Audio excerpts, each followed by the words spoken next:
apprendre votre recueil au numéro 163.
Comme un père a compassion de ses enfants, l'Éternel a compassion de ceux qui le craignent, car il sait de quoi nous sommes formés, il se souvient que nous sommes poussière.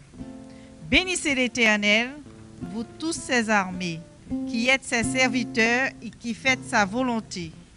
Bénissez l'Éternel, vous tous ses œuvres, dans tous les lieux de sa domination, béni soit l'Éternel. Amen.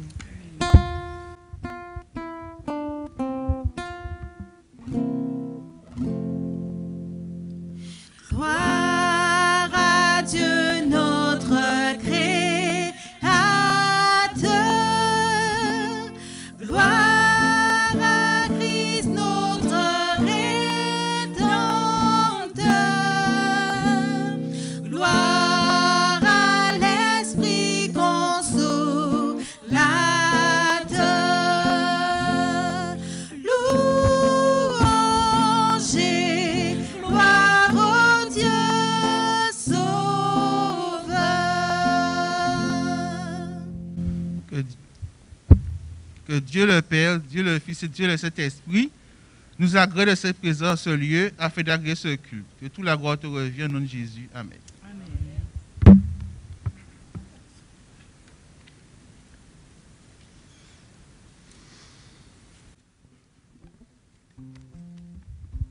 Bienvenue. Welcome. Comptons vos autres. Voilà les mots qui m'ont été confiés pour vous transmettre en ce matin. Ebenezer vous souhaite la bienvenue et vous prie de vous sentir à l'aise.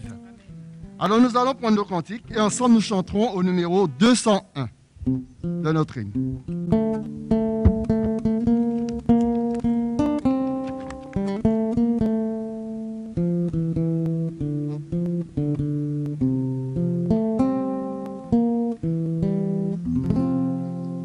La voix de Christ nous appelle, il est temps de s'éveiller. La moisson est vaste et belle, qui veut pour moi travailler. C'est ton sauveur, oh mon frère, dans la paix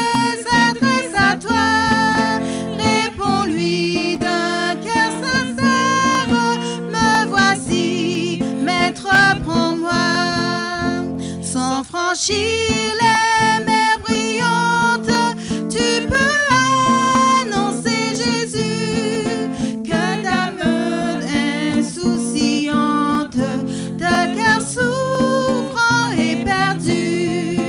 Autour de nous, l'œuvre est grande, mais petite est notre foi. À Jésus qui nous commande, réponds-lui, maître de moi. Si d'un sublime langage tu n'as pas reçu le don, tu peux rendre témoignage quand Jésus est le pardon. À ton frère, tu peux dire ce que Christ a fait pour toi, pour que lui-même t'inspire. Dis-lui, Maître, enseigne-moi. Mais que nul ne nous entende dire encore, je ne suis rien. Lorsque Jésus nous commande de faire et d'aimer le bien, poursuivons le frein béni avec zèle, amour et foi. Puis notre tâche finie, nous dirons, Maître, prends-moi.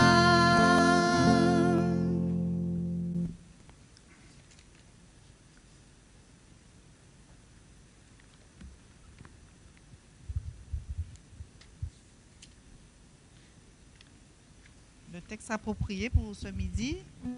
L'Esprit, dans Ésaïe 61, versets 1 et 2. L'Esprit du Seigneur, l'Éternel est sur moi, car l'Éternel m'a oint pour porter de bonnes nouvelles aux malheureux. Il m'a envoyé pour guérir ceux qui ont le cœur brisé, pour proclamer aux captifs la liberté et aux prisonniers la délivrance, pour publier une année de grâce de l'Éternel et un jour de vengeance de notre Dieu, pour consoler tous les affligés. Amen.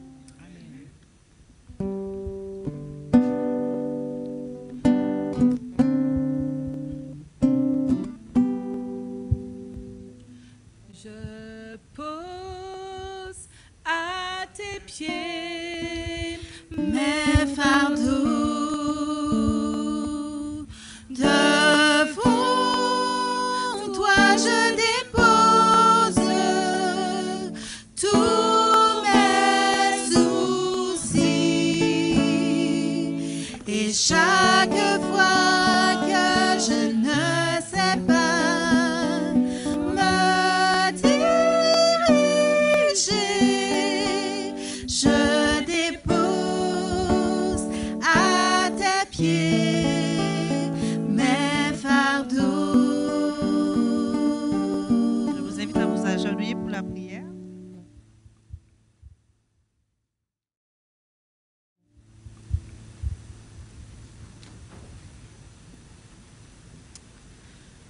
Notre Père et notre Dieu, nous nous approchons du trône de la grâce et nous voulons te remercier pour ce que tu fais pour nous, pour ce sabbat où tu nous as donné cette sainte convocation. Nous voulons te louer, te bénir, te psalmodier. Surtout, oh Dieu, tu nous fais comprendre que tu es notre grand frère, tu es notre rédempteur, tu es notre grand prêtre. Et merci pour tout ce que tu fais pour notre rédemption jusqu'à ce jour. Que tu puisses nous aider par ton esprit à nous approcher plus près de toi par la foi et la sanctification, afin que nous puissions te voir quand tu reviendras. Puisses-tu bénir ton peuple, tous ceux, oh Dieu, qui t'ont adoré en cette journée de sabbat. Nous voulons te les présenter une nouvelle fois et que toute la gloire, l'honneur et la louange te reviennent.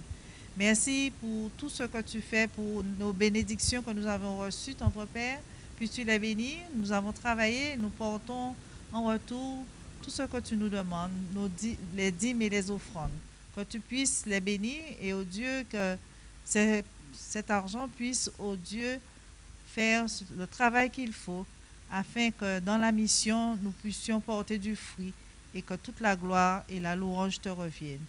Que tu puisses être avec Michael, que tu puisses l'aider par ton esprit, afin, oh Dieu, qu'il puisse porter ce message pour chacun de nous et qu'en retour, nous puissions l'appliquer et que nous puissions être des hommes et des femmes remplis de ton amour, de ton esprit et qu'en bonne santé, nous puissions faire cette mission que tu nous as donnée à accomplir. Que toute la gloire, l'honneur et la louange te reviennent. Je t'ai prié au nom de ton Fils Jésus. Amen. Amen. Je laisse à tes pieds mes fardeaux.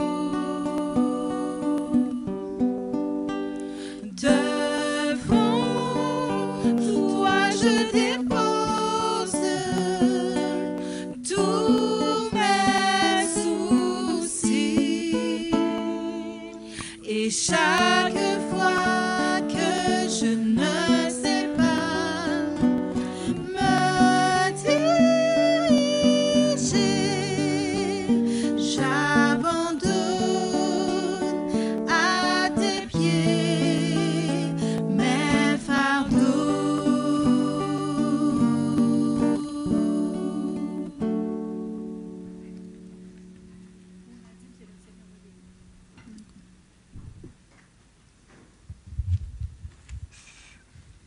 Service de fidélité. Ceux qui acquièrent des richesses dans le seul but de les entasser lèguent ainsi à leurs enfants une réelle malédiction. Si leurs parents leur avaient montré le bon exemple, en ne cherchant pas à accumuler des richesses, mais plutôt à les partager, ils auraient amassé pour eux-mêmes un trésor dans le ciel et reçu en retour la paix et le bonheur dans cette vie, et des richesses éternelles dans la vie à venir. Je prie les diacres à passer dans les rangs afin de recueillir les dîmes et les offrandes que nous avons apportées. Je vous invite à chanter avec nous « Le Seigneur me bénit ».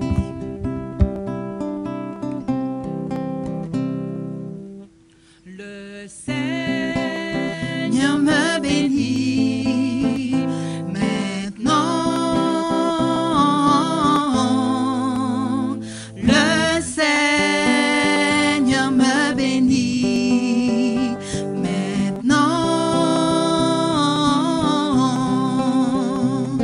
Il m'a réveillé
Aujourd'hui, nous allons continuer à découvrir les aventures d'Estelle et Mathéo. Toujours sur le thème de la création, notre histoire a pour titre aujourd'hui « Stop, gardez vos distances ». Le texte de base et aussi à retenir se trouve dans Psaume 119, verset 73 et nous dit « Tes mains m'ont créé, elles m'ont formé, donne-moi l'intelligence pour que j'apprenne tes commandements. » Découvrons ensemble les nouvelles aventures d'Estelle et Mathéo. Le domaine de Maillet se trouve à une 50aine de minutes de leur maison. Tenaillés par la faim, Mamie, Estelle et Mathéo décident de s'arrêter pour pique-niquer. Vous verrez que les enfants vont découvrir l'amour et la toute-puissance de leur Créateur. « Mamie, on arrive quand? J'ai faim !»« Elle est contagieuse, cette fringale. Mon estomac crie aussi famine. »« Regardez, voilà l'endroit idéal pour s'arrêter en toute sécurité. Qu'en pensez-vous, Mathéo et Estelle ?»« C'est super, dit Mathéo. Eh bien, nous serons bien ici. Cet arbuste est parfait. Mamie, j'aurais préféré ce gros arbre là-bas. Cet arbuste, je l'aurais coupé s'il était dans mon jardin. Évitons de trop nous éloigner, ce n'est pas prudent. Mamie a raison. Restons ici, Estelle. Et pourquoi veux-tu couper cet arbuste? Tu as de ces idées. Mais je ne le trouve pas beau. Sais-tu, Estelle, que l'arbre bien gros là-bas était aussi petit que celui-ci? Impossible, mamie. Cet arbuste est trop maigrichon. Estelle, prends ton portable et cherche arbuste. Vois-tu celui-ci? C'est un fromager. Regarde celui-là. C'est un châtaignier. Oh, et moi qui étais prête à tout détruire! Tout ce que Dieu a créé nous enseigne de précieuses leçons. Par ignorance, nous commettons souvent l'irréparable. Voilà pourquoi Dieu veut nous apprendre à tout gérer avec lui. Heureusement que tu connais beaucoup de choses, mamie.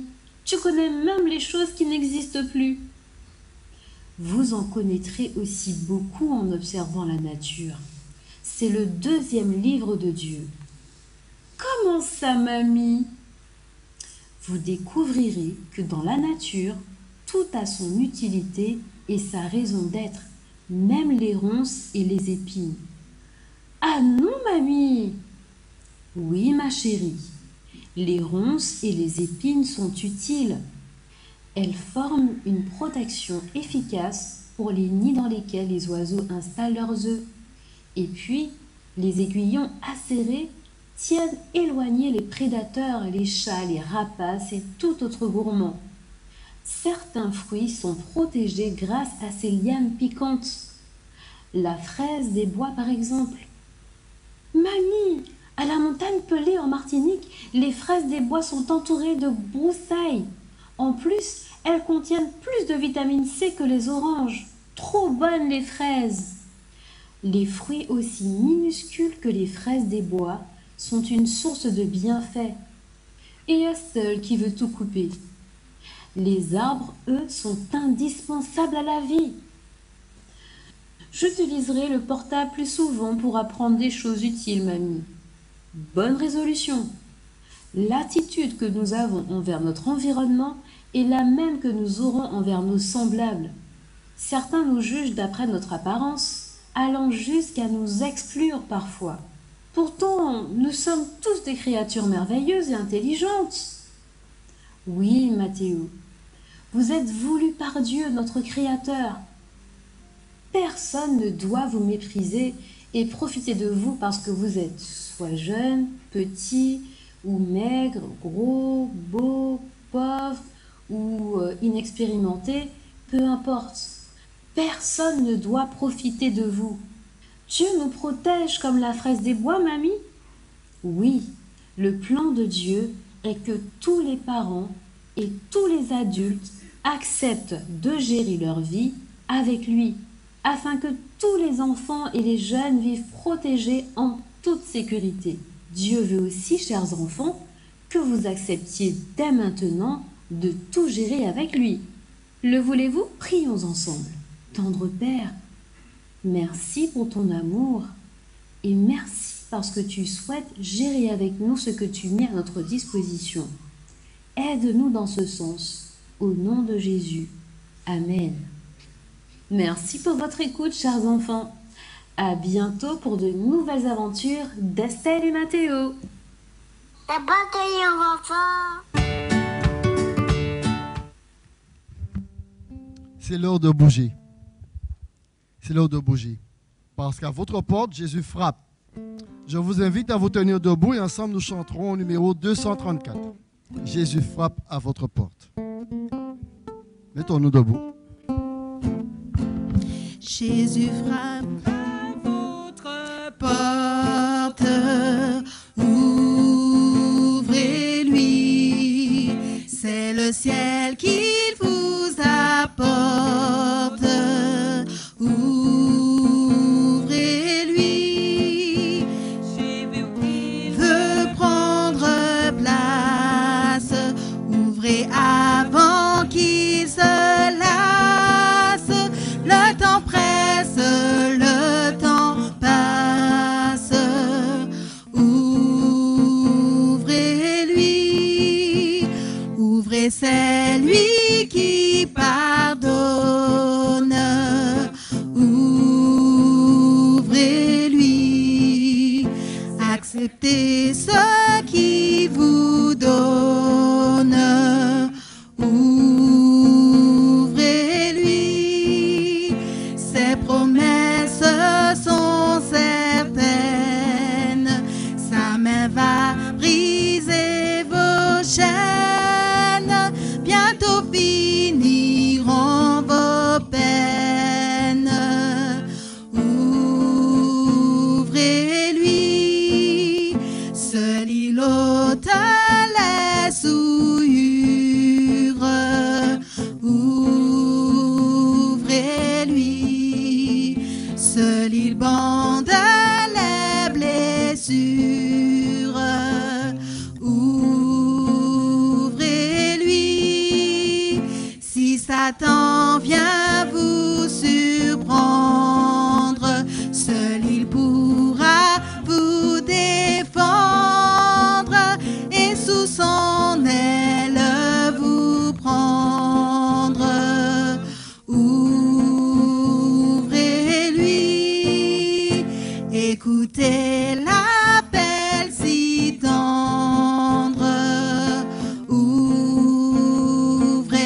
Ouvrez-lui. C'est assez le faire attendre. Ouvrez-lui. Le roi des rois vous implore. Comment résister encore? Oh, qu'à votre âme l'adore. Ouvrez-lui.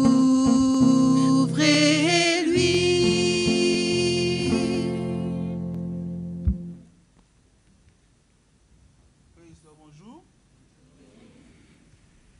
Aujourd'hui, c'est la journée annuelle de la santé. Et le message qui vous sera donné aujourd'hui nous vient du docteur Frank Généus. Il est le directeur du ministère de la Santé au niveau de la division interaméricaine. Et le message qu'il a pour nous aujourd'hui, il est intitulé « 5 bonnes raisons pour proclamer le message de la santé ». Le texte qui nous a été lu, Ésaïe 61, le verset 1 à 2, nous dit « L'Esprit du Seigneur, l'Éternel, est sur moi, car l'Éternel m'a oint pour porter de bonnes nouvelles aux malheureux. Il m'a envoyé pour guérir ceux qui ont le cœur brisé, pour proclamer aux captifs la liberté et aux prisonniers la délivrance, pour publier une année de grâce de l'Éternel et un jour de vengeance de notre Dieu, pour consoler les affligés. » Dans Luc 4, le verset 18 et 19, Jésus inaugure son ministère à Nazareth, la ville où il a grandi.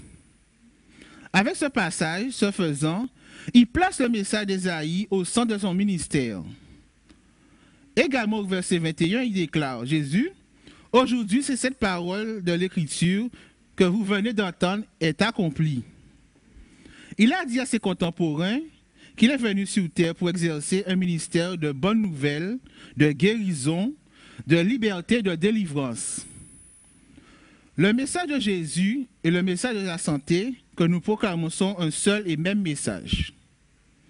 Mes frères et mes sœurs, dans les évangiles, nous rencontrons beaucoup d'histoires extraordinaires. Des histoires de personnes pour qui la rencontre avec Jésus se traduira par des guérisons tout autant spirituelles que physiques ou mentales. Nous y rencontrons des histoires d'aveugles qui courent, des histoires de boiteux qui dansent, des histoires de démoniaques qui rendent grâce à Dieu ou des histoires de morts qui ont ressuscité. Ces histoires nous disent beaucoup de choses sur les miracles du Christ quand il était sur la terre. Nous savons aussi que durant son ministère, Jésus a passé 2 fois plus de temps à guérir qu'à prêcher. Et en même temps, Jésus a fait tellement de miracles qu'à la fin de son évangile, Jean nous dit que si l'on devait rapporter tout ce que Jésus a accompli quand il était sur terre, il n'aurait pas assez de place pour entreposer tous les livres qui seraient écrits alors. Les miracles de Jésus nous enseignent plus simplement le fait qu'il est rempli de compassion pour l'humanité souffrante, ou que dans sa toute puissance, il peut tout accomplir, même les choses les plus incroyables. Les miracles de Jésus répondent à une telle question essentielle que nous pouvons vous poser. Pourquoi faut-il proclamer le ministère de la santé? Je vous la pose également. Pourquoi devons-nous proclamer le ministère de la santé?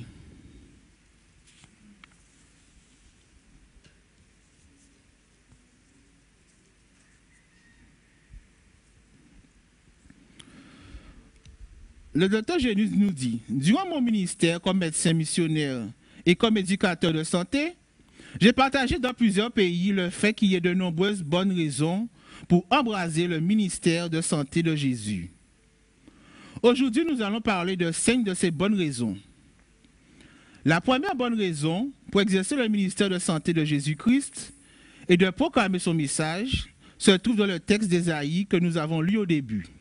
Ésaïe 61, le verset 1. Car l'Éternel m'a oint pour porter une bonne nouvelle aux malheureux. Oui, le message de santé est une bonne nouvelle. Amen. C'est un message qui nous dit que notre Père Céleste aspire à ce que chacun de ses enfants ait la vie la plus abondante possible. Jésus l'a dit littéralement dans Jean 10, le verset 10. Moi, je suis venu afin que les brebis aient la vie et qu'elles soient dans l'abondance. Ellen White nous dit dans Vers Jésus au chapitre 5, supposer que Dieu se complaise dans les souffrances de ses enfants est une grave erreur. Le ciel tout entier s'intéresse au bonheur de l'homme. Notre Père Céleste ne prive de la joie aucune de ses créatures. Le message de la santé est une bonne nouvelle d'autant plus précieuse qu'elle n'est pas juste fondée sur des croyances humaines motivées par le désespoir comme veulent le faire croire plusieurs de nos contemporains. Non, cette bonne nouvelle est fondée sur des promesses éternelles de Dieu lui-même. Quelles sont ces promesses, vous me direz-vous? Dans Psaume 103, les versets 1 à 3,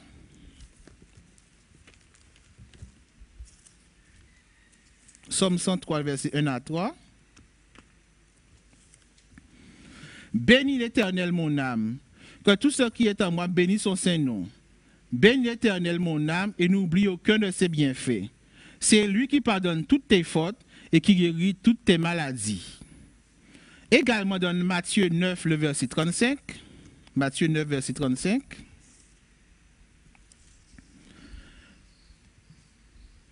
Jésus parcourait toutes les villes et les villages.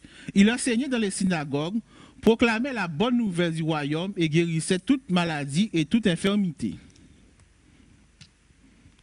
Promesse qui ne veut pas que nous tombions malades. Dans Exode 23, le verset 25. Exode 23, le verset 25.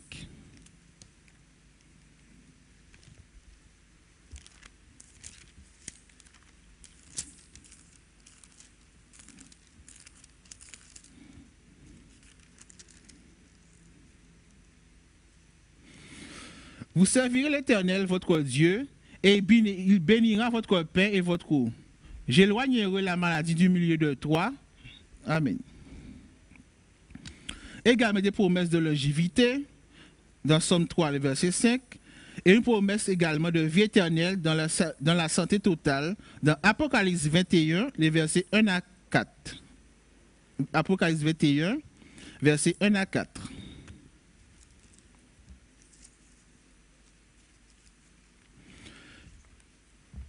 Puis je vis un nouveau ciel et une nouvelle terre, car le premier ciel et la première terre avaient disparu, et la mer n'y était plus. Et je vis descendre du ciel d'auprès de Dieu la ville sainte, la nouvelle Jérusalem, préparée comme une épouse qui s'est préparée pour son époux. Et j'entendis du trône une voix forte qui disait, « Voici le tabernacle de Dieu avec les hommes.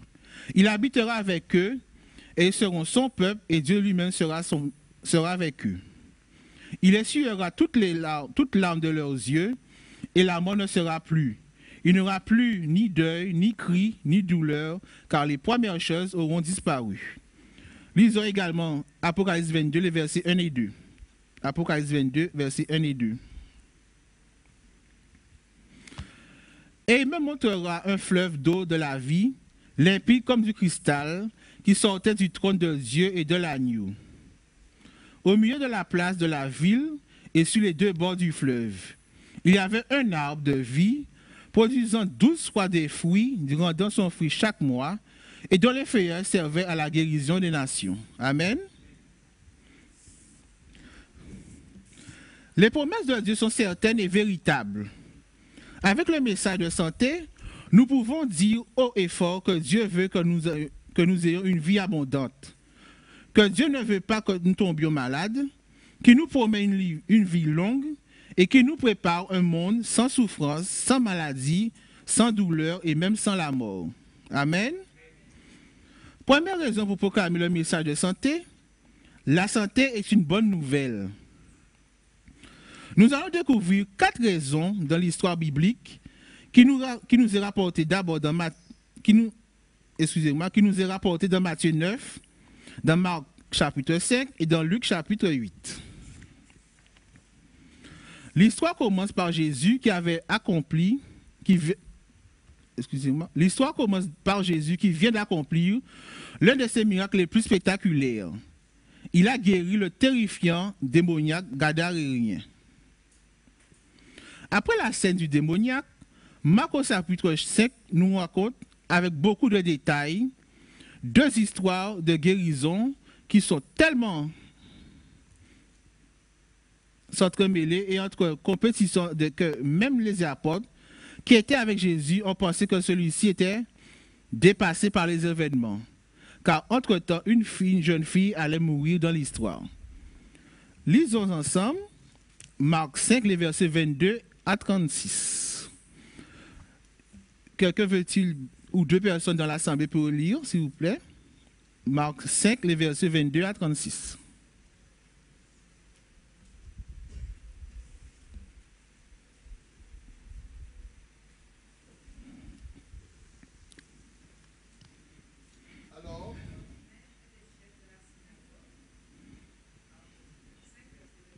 Vas-y, merci.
Merci.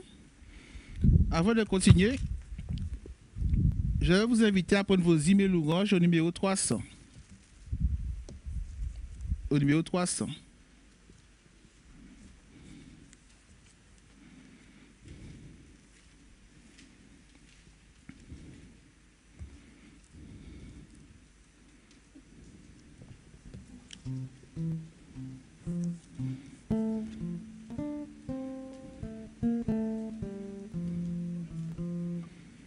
Une et trois.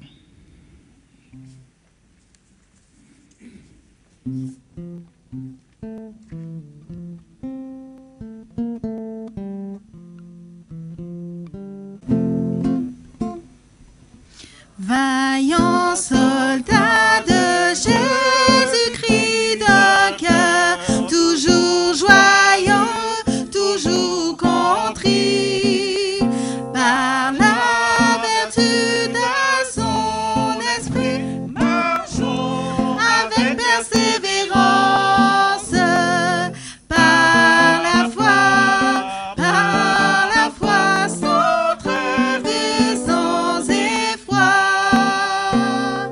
Par la foi, nous suivons notre roi. Bientôt, Seigneur, auprès de toi, nous chanterons la délivrance. Et si pour te gagner le cœur, il faut passer par le sentier des pleurs, ton bras nous rend plus que vainqueurs, et ton ciel est notre espérance. Par la foi, sans trêve et sans effroi. Par la foi, nous suivons notre roi. Bientôt, Seigneur, auprès de toi, nous chanterons la délivrance. Merci. Traditionnellement, on nous présente ces messages comme trois histoires séparées. La guérison du démoniaque, la guérison de la femme hémorragique, la résurrection de la fille de Jairus. Il s'agit pourtant d'un seul message. Notez que dans ces trois cas, il y a au moins deux points en commun. Premièrement, ils avaient chacun un problème différent que seul Jésus pouvait résoudre selon eux. Deuxièmement, ils allaient tous interpeller Jésus. On pourrait même dire importuner Jésus pour implorer son intervention, chacun à sa manière. Parlant de la rencontre avec le démoniaque, Marc nous dit au verset 6, « Ayant vu Jésus de loin, il accourut, se prosterna devant lui. » C'est tout. Parlant du chef de la synagogue, Marc nous dit, Jairus vit Jésus et vint et se jeta à ses pieds. Par contre, parlant de la femme dans la perte de sang, elle a touché sa robe sans demander l'autorisation à Jésus. Prenons le cas de la femme avec la perte de sang. Elle avait un problème très handicapant. Sa maladie faisait d'elle non seulement une personne qui avait tout perdu, mais aussi et surtout qu'elle était impure. Elle n'avait pas le droit de s'approcher de Jésus, mais elle avait son plan. Puisqu'elle ne peut pas parler au maître, elle va lui voler la bénédiction en cachette.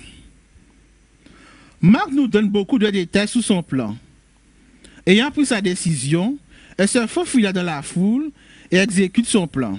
Marc 5, le verset 28 nous dit, « Car elle disait, si je puis seulement toucher ses vêtements, je serai guérie. » Et Marc confirme dans le verset suivant, le verset 29, « Au même instant, la perte de sang s'arrêta, son plan fonctionne. » Car, comme dit l'évangéliste, elle a senti dans son corps qu'elle était guérie de son mal. Mais voilà que Jésus va rajouter un gros grain de sable dans cette mécanique bien huilée. Au verset 30, Jésus connut aussitôt lui-même qu'une force était sortie de lui. Et se retournant au milieu de la foule, il dit, « Qui a touché mes vêtements ?» C'est une catastrophe. Cette femme risque gros avec une pareille question. Jésus aussi risquait gros. Ayant été touché par une personne impure, il est devenu lui-même une personne impure selon Lévitique 15, le verset 25. Lisons Lévitique 15, le verset 25.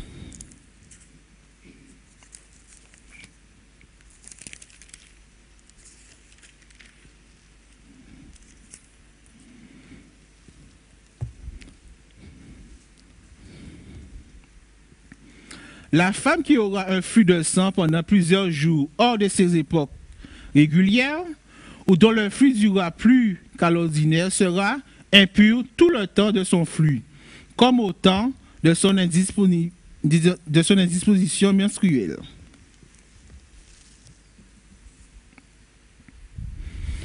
Elle n'avait pas le droit d'être dans la foule.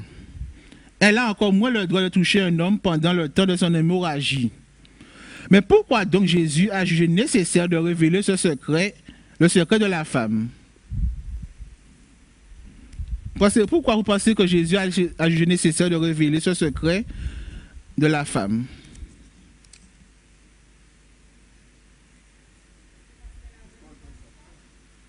Oui, Pascal. Pascal nous dit parce qu'elle avait une grande foi. Alain aussi dit également à cause de sa foi. Et toi, pasteur, qu'est-ce que tu dis? Moi, je dirais que simplement Jésus allait révéler un secret, non pas pour trahir la femme, mais pour bénir la foule. Donc personne n'oublierait plus jamais, chaque fois qu'il verrait cette femme, il se souviendrait de Jésus. Ok, merci.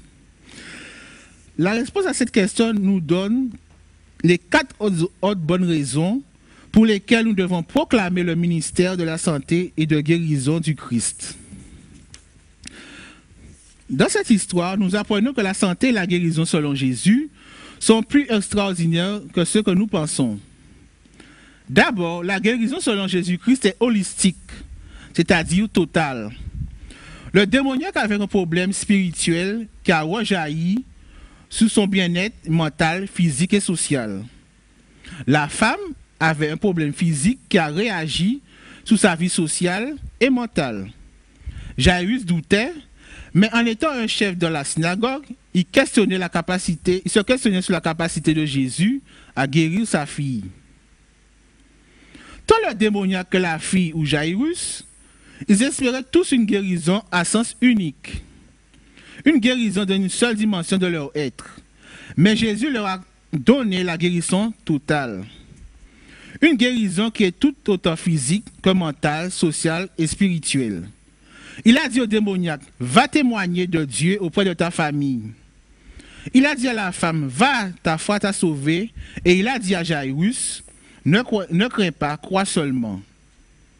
Par sa guérison, Jésus a réhabilité socialement la femme et l'homme en déclarant publiquement qu'ils étaient guéris de leurs maux. Deuxièmement, la guérison du Christ est optimale. Quand Jésus te guérit, tu deviens une nouvelle créature. Par sa guérison, Jésus permet à ces 3 personnes de vivre une nouvelle vie. Une vie où ceux qui les aiment n'auront plus honte d'elles, ni ne craindront plus de leur vie, ni ne craindront plus pour leur vie. Troisièmement, la guérison du Christ est universelle. Tout le monde a accès à la guérison du Christ.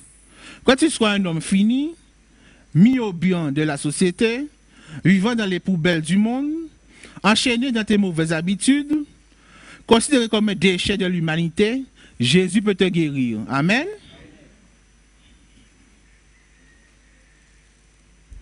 Quand tu sois une femme emprisonnée dans des discriminations de ce monde, meurtrie par un mal qui te ronge à l'intérieur depuis des années, quand tu ne sois plus désiré par tes proches, Jésus peut te réparer.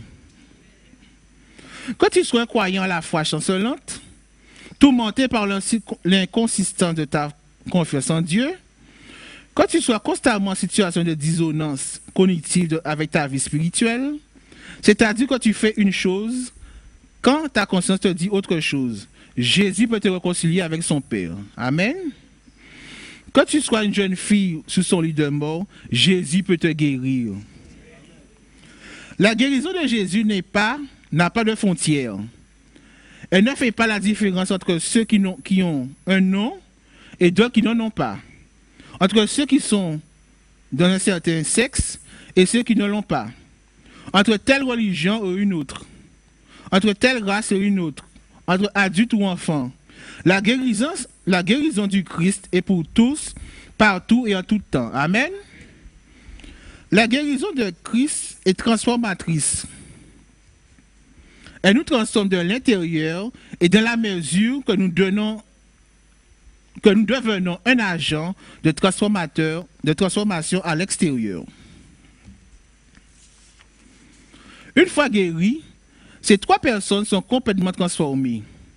Le démoniaque est retourné dans son village et selon Marc 5, le verset 20, il s'en alla et se mit à proclamer dans la Décapole tout ce que Jésus avait fait pour lui.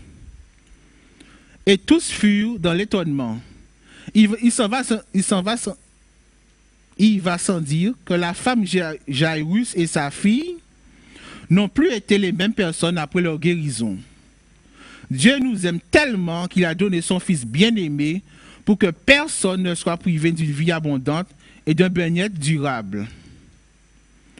Nous avons au moins 5 bonnes raisons de proclamer le message éternel de la guérison du Christ.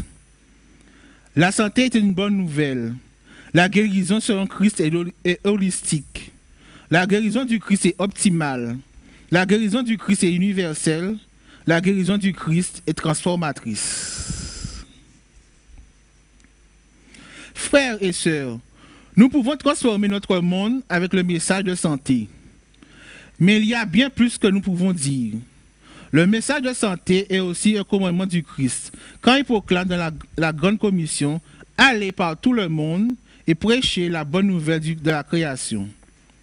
Jésus dit à ses disciples dans Marc 16, le verset 16, « Celui qui croira et qui sera baptisé sera sauvé. Mais celui qui ne croira pas sera condamné. » Et dans le verset 18, il dit, « Il imposera les mains aux malades et les malades seront guéris. » Amen.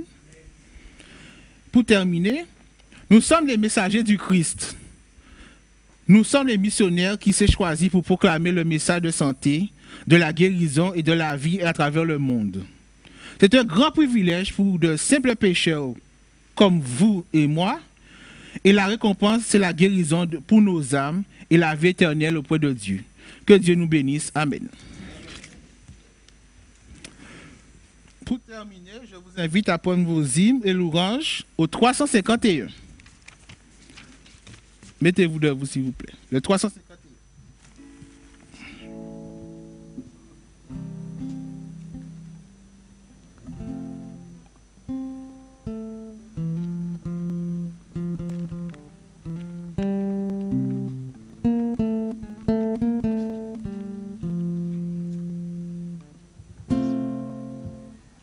Debout, soldats du Christ, le Maître nous appelle, marchons, marchons au glorieux combat.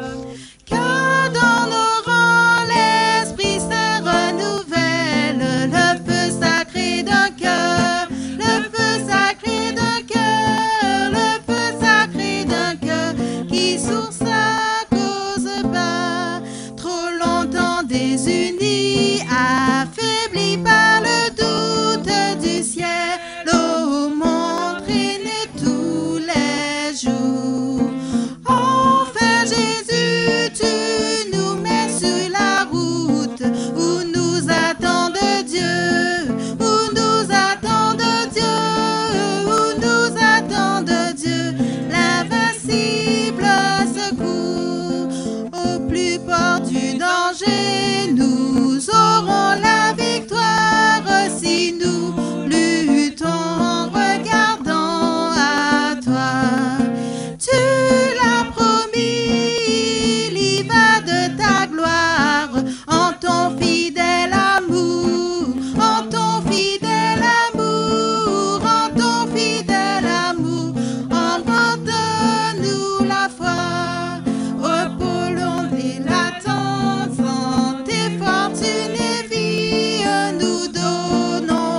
Notre Père, notre Dieu, nous te remercions infiniment pour ce message que tu nous as donné, où tu nous as appelé, nous as rappelé, où nous as appris que le message de santé fait partie de la bonne nouvelle que nous devons proclamer au monde.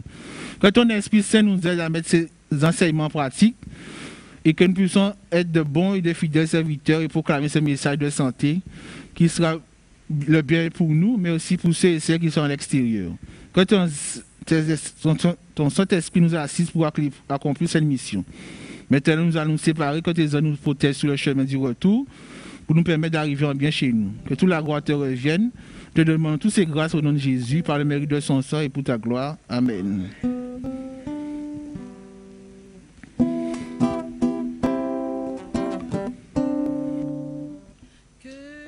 Que la grâce et la paix du Seigneur soient sur nous, qu'il bénisse nos cœurs, nos actes et nos pensées.